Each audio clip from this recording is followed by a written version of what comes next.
Lunes 24 de febrero, amigos televidentes, buenas noches y gracias por acompañarnos en esta, la emisión estelar de Noticias 7. Los invitamos para que nos sigan a través del telégrafo.com.es, ecuadortv.es, en el dial de Pública FM y a través de nuestras redes sociales. Fer, muy buenas noches. ¿Qué tal, Meche? ¿Cómo estás? Un fuerte abrazo para ti y para todos. Que tengan un gran inicio de semana. Gracias por acompañarnos acá en el Noticiero Estelar. Y en cualquier momento ya aparece en sus pantallas el código QR, que como siempre los invito a que los escaneen con su teléfono celular para acceder a información actualizada y verificada que tiene para ustedes el Telégrafo Digital. Aquí arrancamos.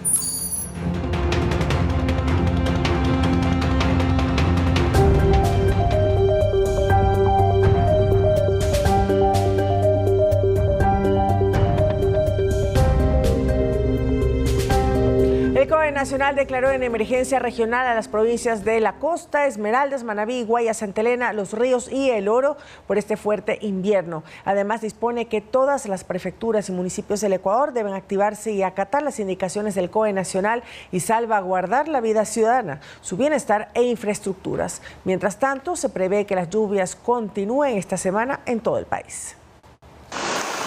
Las imágenes difundidas en redes sociales reflejan la magnitud de los efectos del invierno en el país. En Guayaquil, por ejemplo, más de una veintena de sectores inundados. En Portoviejo, en las zonas urbanas y también en la ruralidad, inundaciones y desbordamientos de ríos. Se mata loco. Según el reporte oficial, hasta el cierre de esta edición se reportan 858 eventos adversos por lluvias, afectando a 23 provincias, 160 cantones y 403 parroquias, siendo los más recurrentes los siguientes: deslizamientos, inundaciones, colapso estructural, socavamiento y vendaval, entre los principales. Y las lluvias van a continuar esta semana, principalmente en el litoral. En esta advertencia está que las zonas donde van a tener mayor presencia de precipitación más intensa es al interior del litoral. Entonces tenemos las provincias de Santo Domingo, Los Ríos, Manabí, Guayas, en la parte de la sierra, que lo más fuerte será al occidente de todas las provincias de la sierra.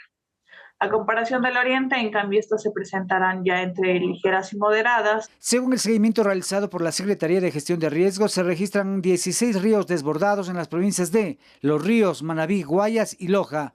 Además, 33 ríos con tendencia a aumentar de nivel. Por ejemplo, en amarillo están los ríos San Pablo en Babahoyo y el río Chone en Chone, mientras que en rojo está el Carrizal, en Calceta, Cantón Bolívar, en Manabí. Ya tenemos un umbral de peligro, ya es posible el desbordamiento. Tenemos el río y este tiene niveles de agua. Un umbral de peligro quiere decir que el río puede crecer hasta desbordarse.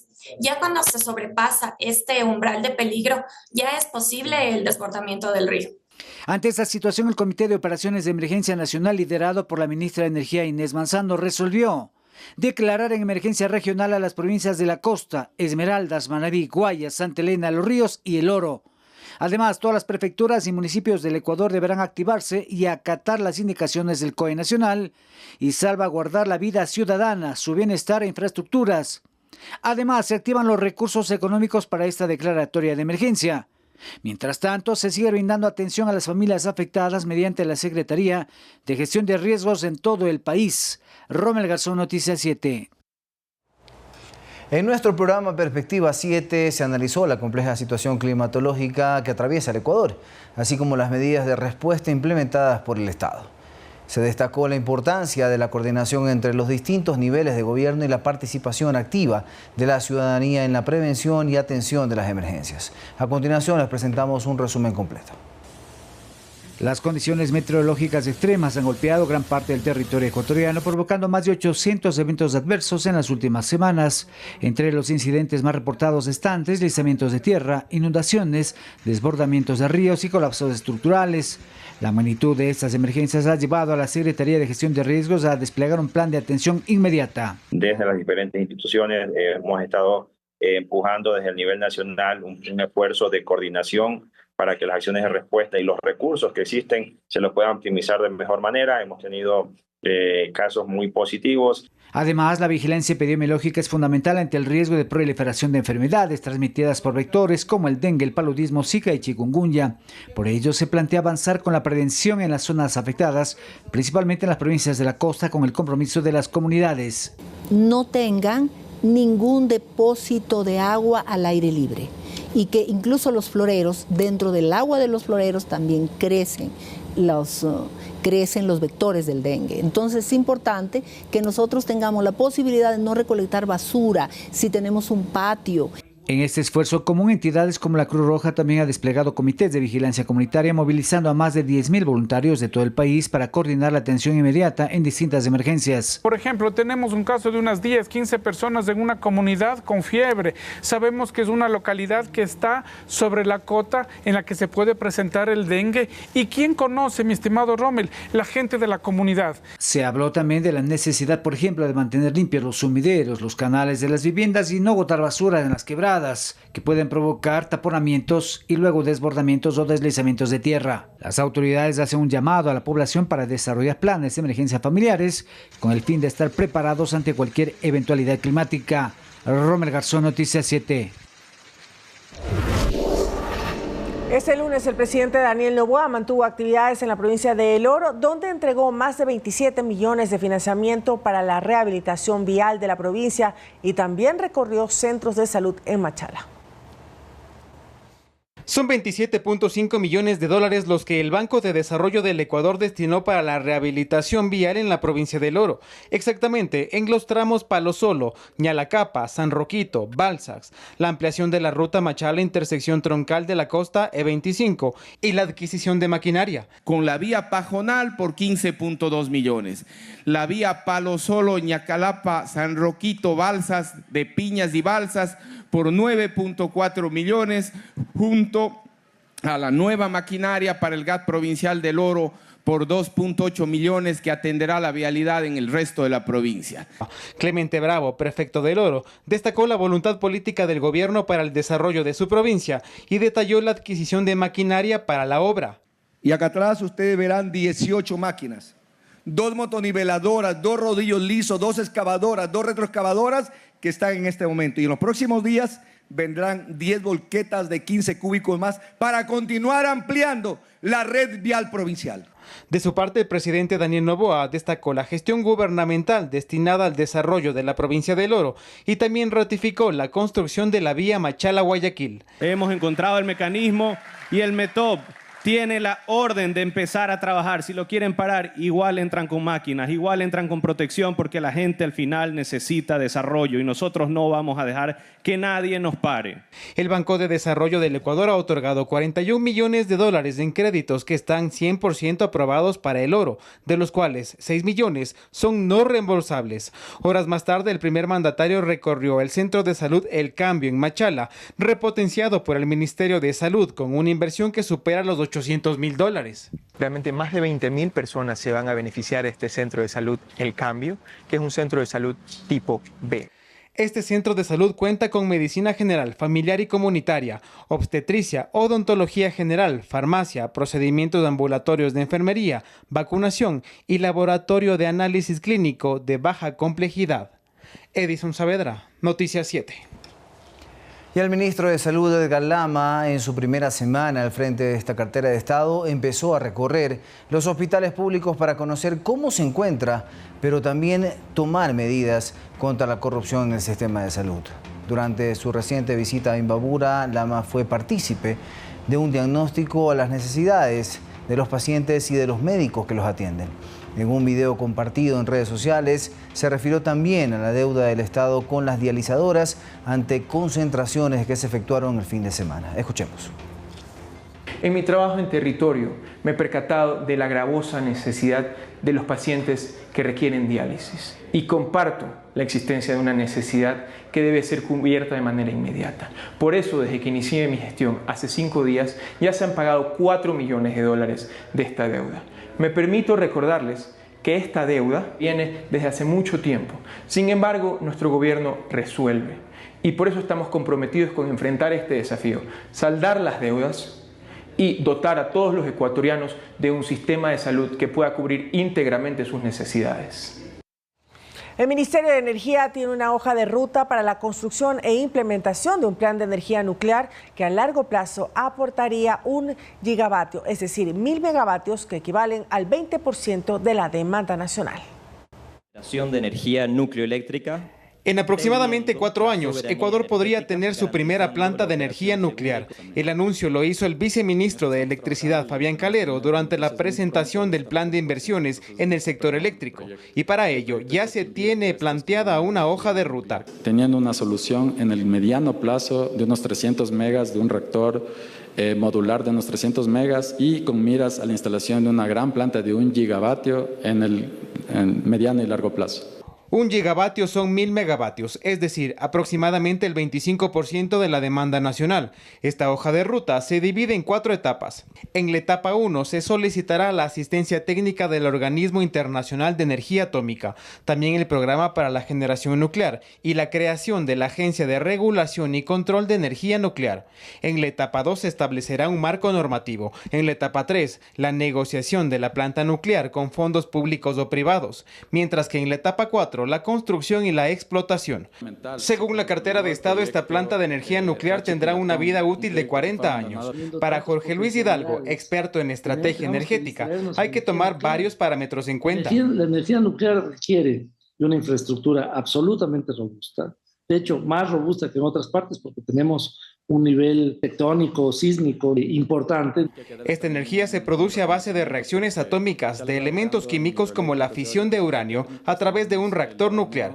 Por ello, dice, es sumamente importante la operación y el manejo de residuos. Tiene que manejarse un tema con mucha precaución del uranio. Después tiene que manejarse una operación absolutamente impecable a nivel de seguridad por décadas. La cartera de energía ya firmó un acuerdo ministerial para promover políticas que impulsen la investigación nucleoeléctrica a futuro.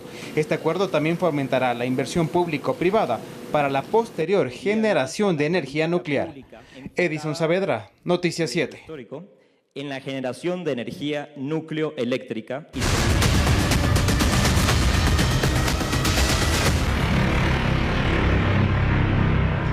Las autoridades del bloque de seguridad acudieron a uno de los hospitales del país con más casos de actividades ilícitas en los últimos años, para implementar medidas que protejan tanto a pacientes como al personal administrativo que trabaja allí.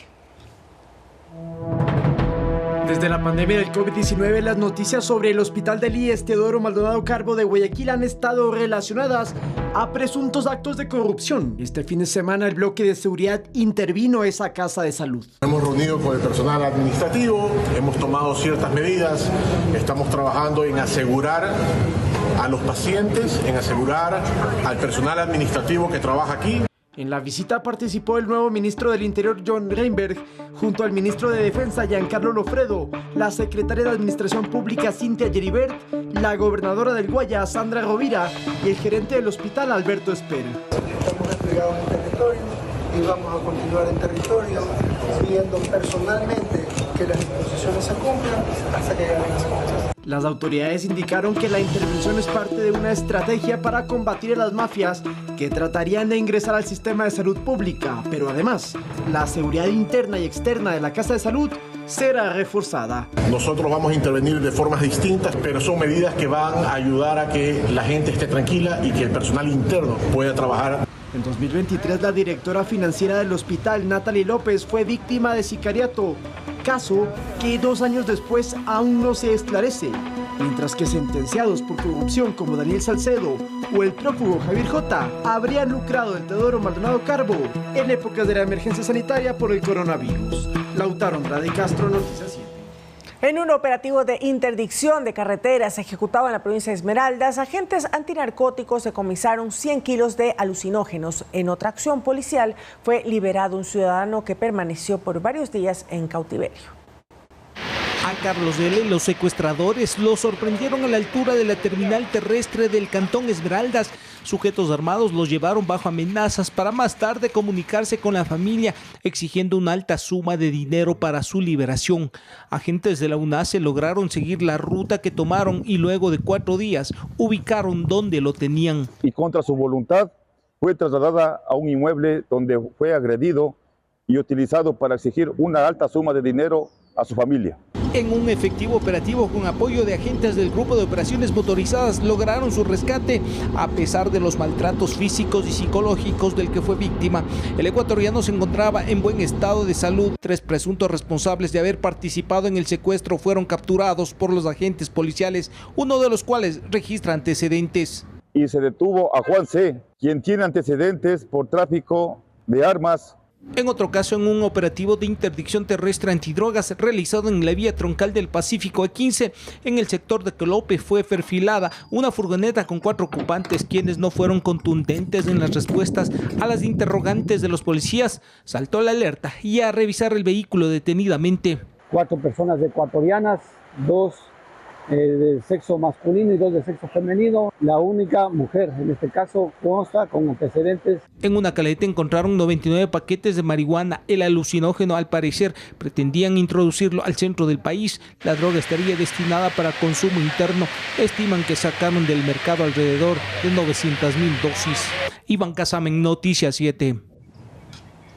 Y en un operativo policial ejecutado en el sector de La Roldós, en norte de Quito, 2 víctimas de secuestro extorsivo fueron liberadas. A las personas las encontraron amarradas y en el piso. Los agentes de la policía perfilaron un vehículo tipo buseta en el que transportaban a los ciudadanos retenidos en contra de su voluntad. Los uniformados se activaron al percatarse la acción evasiva que adoptó el conductor. En la intervención en flagrancia fueron detenidos 3 implicados en el plagio. Uno de los individuos registra antecedentes por el delito de robo, entre los indicios un arma de fuego. Esto sucedió alrededor de las 16:15, pero ya alrededor de las 17 horas en el sector de Pascuales le dicen que se ha tratado de un error. Proceden a bajarse del vehículo y le dicen que espere un momento hasta que ellos se retiren, para que él nuevamente recoja su vehículo. Al momento, el personal de inteligencia e investigaciones y la UNACE, las unidades especializadas como la UNACE, se encuentran trabajando y esperemos próximamente dar respuestas acerca de este hecho delictivo, ya que se tiene algunas pistas para trabajar. En la operación Cero Impunidad 417, la policía decomisó armas de fuego, munición de diferente calibre y explosivos. Además, un sujeto relacionado a un grupo delictivo organizado fue aprehendido.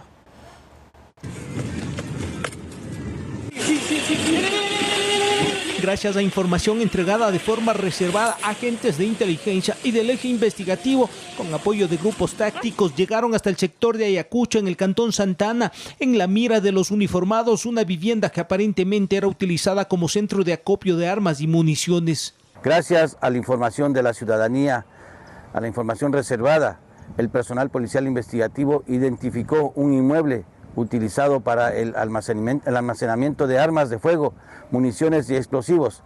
En la casa de finca encontraron 2 fusiles, una escopeta, alimentadoras, una granada, 65 cartuchos de diferentes calibres, radios de comunicación, así como 2 vehículos con reporte de robo. Indicios relacionados con el delito de tenencia ilegal de armas de fuego. Intensificando operativos en todo el territorio nacional y en especial en la provincia de Manabí y la zona 4. Se hace un llamado a la ciudadanía a denunciar cualquier actividad sospechosa. El armamento sería logística de un grupo delictivo organizado que opera en varios puntos de la provincia de Manabí, implicado en delitos como extorsiones y asesinatos. Empleados por integrantes del grupo armado organizado Los Lobos. El detenido no registra antecedentes, pero custodiaba la casa, las armas y los carros robados. Iván Casamen, Noticias 7.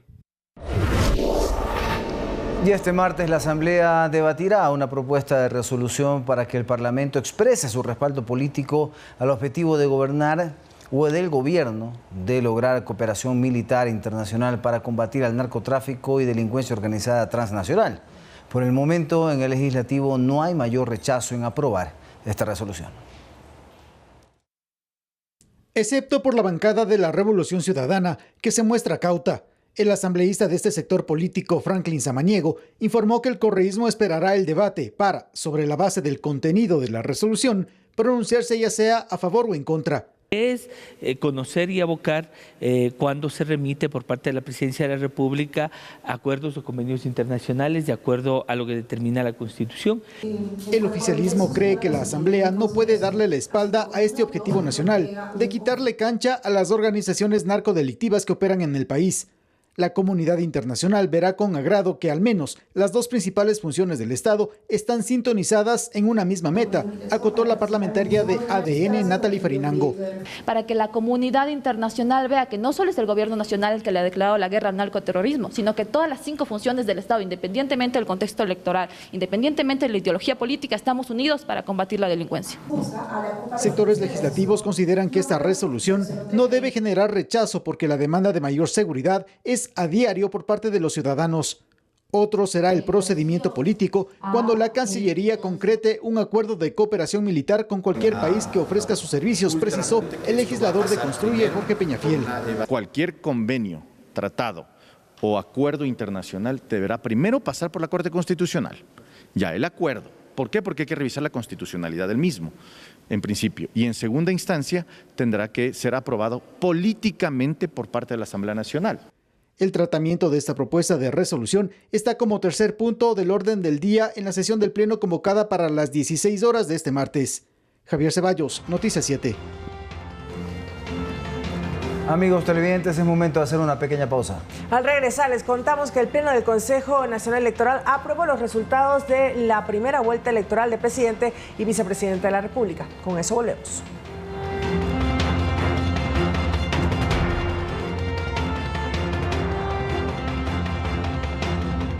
Más información, amigos. El Pleno del Consejo Nacional Electoral aprobó los resultados de la primera vuelta electoral para presidente y vicepresidente de la República. Ahora restan 3 días para que las organizaciones políticas presenten impugnaciones, si así lo consideran, previo a la proclamación de resultados, con lo que habrá terminado la primera parte del proceso electoral. Las actas del exterior pendientes de llegar al país ya arribaron y el Pleno del CNE pudo cerrar la Audiencia Nacional de Escrutinio de los resultados del binomio presidencial. Pero antes de culminar el proceso, el Pleno del Consejo Nacional Electoral no admitió un reclamo presentado por Revolución Ciudadana de supuestas inconsistencias en el número de votantes, en el padrón del binomio y en el de los asambleístas. No ha probado que sus afirmaciones se configuren en alguna de las causales para declarar la nulidad de las votaciones. La reclamación presentada durante la Audiencia Nacional Pública de Escrutinios ha sido atendida, por lo que no existen reclamaciones pendientes por resolver. Subsanado este paso, fue el turno de votar por la aprobación de los resultados de la primera vuelta, en donde hubo unanimidad. Mi voto es a favor de proclamar los resultados numéricos de la elección de presidente o presidenta. Mi voto a favor. Consigno mi voto a favor. Mi voto a favor. Sin embargo, los resultados no han sido proclamados aún porque las organizaciones políticas todavía pueden impugnar. Luego de que han sido comunicados oficialmente, tienen 2 días para presentar ante el Consejo Nacional Electoral y 3 ante el Tribunal Contencioso Electoral. Se calculaba que la proclamación de resultados sería el 22 de marzo, pero esto dependerá de los recursos de objeciones que se presenten o no. Si es que tenemos ya la certificación del Tribunal Contencioso Electoral y de Secretaría del Consejo Nacional Electoral que no existen reclamaciones, antes de la fecha que tenemos en el calendario, podríamos adelantar esa fecha. Eso sí, anote fechas, porque el próximo 23 de marzo el debate presidencial, del 24 de marzo al 10 de abril la campaña, el 11 de abril silencio electoral y volveremos a las urnas el próximo domingo 13 de abril de este 2025. Con cámaras de Giovanni Murillo, Lautaro Andrade Castro, Noticias 7. Para finales de marzo se tendría listo el informe para primer debate de las reformas a los artículos 110 y 115 de la Constitución para limitar el uso de los recursos del Estado para financiar a partidos políticos y promocionar candidaturas. Según el Ministerio de Economía, desde el 2008 hasta el 2023 el Estado ha desembolsado más de 200 millones de dólares en los denominados Fondo Partidario y Fondo de Promoción Electoral. La comisión ocasional encargada del análisis de las reformas parciales a los artículos 110 y 115 de la Constitución retomó el trabajo para entregar a finales de marzo el informe para primer debate de esta iniciativa planteada por el presidente Noboa para frenar la utilización de recursos del Estado destinados a financiar la operación de partidos y movimientos políticos y promocionar candidaturas.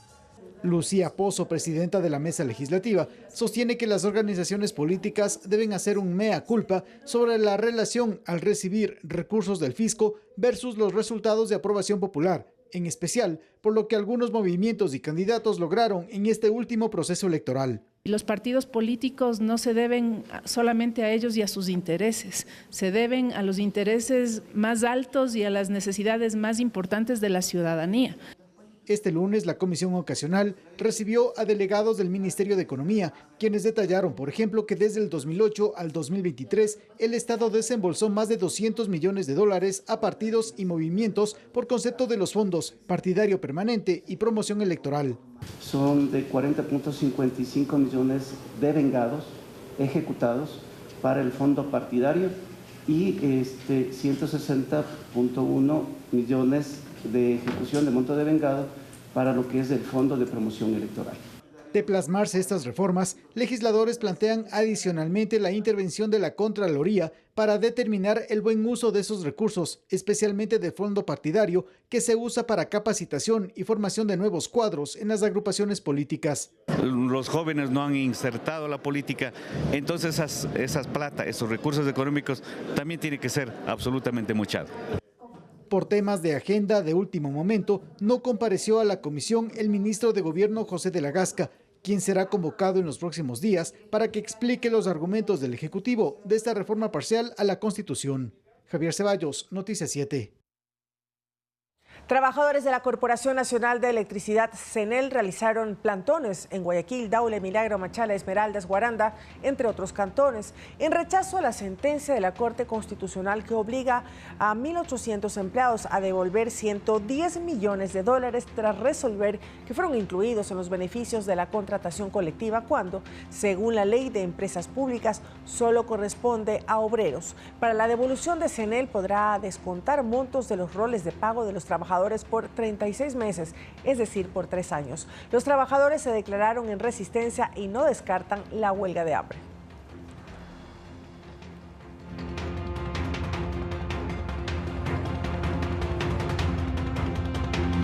Dentro de las investigaciones por el caso de corrupción AAA en el que se habría incurrido en la distribución ilegal de combustibles, la Fiscalía General del Estado solicitó fecha y hora para formular cargos contra el alcalde de Guayaquil, Aquiles Álvarez, cuya empresa estaría involucrada en el ilícito. La Unidad Judicial de Delitos Relacionados con Corrupción y Crimen Organizado de Guayaquil determinará el día para la audiencia en la que se vincule formalmente al burgomaestre, sus hermanos y otros empresarios relacionados con el proceso penal. En dicha diligencia, la Fiscalía podría solicitar medidas cautelares para los 9 sospechosos. Las investigaciones buscan develar si existiría un comercio ilegal de gasolina, lo cual ha sido rechazado por el alcalde guayaquileño, principal accionista de la compañía Copedesa, que habría cometido irregularidades en la venta de combustible.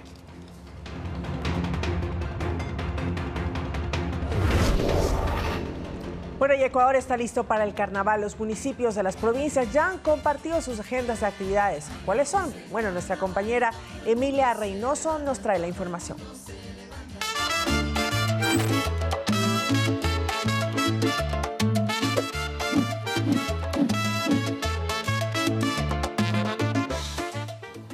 El carnaval en Ecuador se acerca y con él uno de los feriados más largos que disfrutan los ecuatorianos cada año. Este 2025 el asueto será de lunes 3 y martes 4 de marzo, que se suma al fin de semana del 1 y 2. En total son 4 días de descanso para disfrutar de distintas actividades. Iniciamos con los carnavales de Ambato y Guaranda, que son los más conocidos en el país. En ambas ciudades se preparan conciertos con reconocidos artistas nacionales e internacionales. Además, se realiza la elección de la reina de las flores y las frutas y la designación del Taita Carnaval. Y ellos tienen preparadas varias actividades para los turistas. Les contamos cuáles son. conciertos, desfiles, ferias gastronómicas y por supuesto el clásico juego del carnaval con agua y espuma es lo que tienen preparados los municipios de todas las provincias para atraer a los turistas y a sus propios habitantes. En Ambato y Guaranda los carnavales están llenos de tradición y cultura. Además, son de los más populares entre los ecuatorianos. En ambas ciudades el carnaval inició el pasado viernes 21 de febrero, pero continuará hasta el domingo 9 de marzo. Y aquí te contamos parte de su agenda. El jueves 27 de febrero, la Universidad Estatal de Bolívar realizará un show bailable a las 2 de la tarde. Y el viernes 28, en el barrio de La Pila, que es uno de los más antiguos de la provincia, se hará una feria gastronómica. Además, las calles de Guaranda por la noche estarán llenas de música, pues tienen preparado un carnaval nocturno y un festival de música. Para los días de feriado también han preparado la fiesta del Paco Arraimi, a las que asistirán varios artistas, entre ellos Don Medardo y sus players, la orquesta Suquito, Jefferson Correa y más. El domingo 2 de marzo será el carnaval de Guaranda y los artistas invitados son Jay Álvarez, Papá Changó y Juventud Bolivariense. Y para finalizar con la época de fiestas, el domingo 9 de marzo a las 10 de la mañana se hará el entierro del carnaval con comparsas de la alegría y la confraternidad guarandeña en la comunidad de Bichoa Grande. Asimismo, Ambato tiene preparado varias actividades para este feriado. El 1 de marzo será la bendición de las flores, de las frutas y el pan en el atrio de la catedral. El domingo 2 de marzo se realizará el tradicional desfile que recorre las principales calles de la ciudad. Y el lunes 3 tendrá lugar la ronda nocturna, según detalló el municipio de esa ciudad. Emilia Reynoso, Noticias Live. Y bien amigos, nos vemos mañana con muchas más actividades para que ustedes puedan hacer con sus familiares y amigos este feriado de carnaval.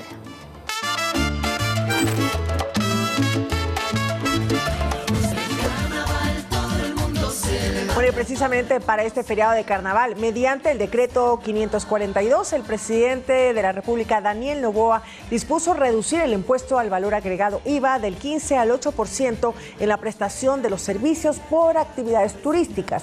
Esta medida rige para los días sábado 1, domingo 2, lunes 3 y martes 4 de marzo correspondientes a este feriado nacional por carnaval. El primer mandatario también dispuso al Servicio de Rentas Internas que ejecuten todas las acciones para viabilizar la reducción de este impuesto, con el cual todas las empresas y negocios dedicados al sector turístico como movilización, hotelería, gastronomía, entre otras, deberán emitir facturas y comprobantes de venta con el 8% de IVA.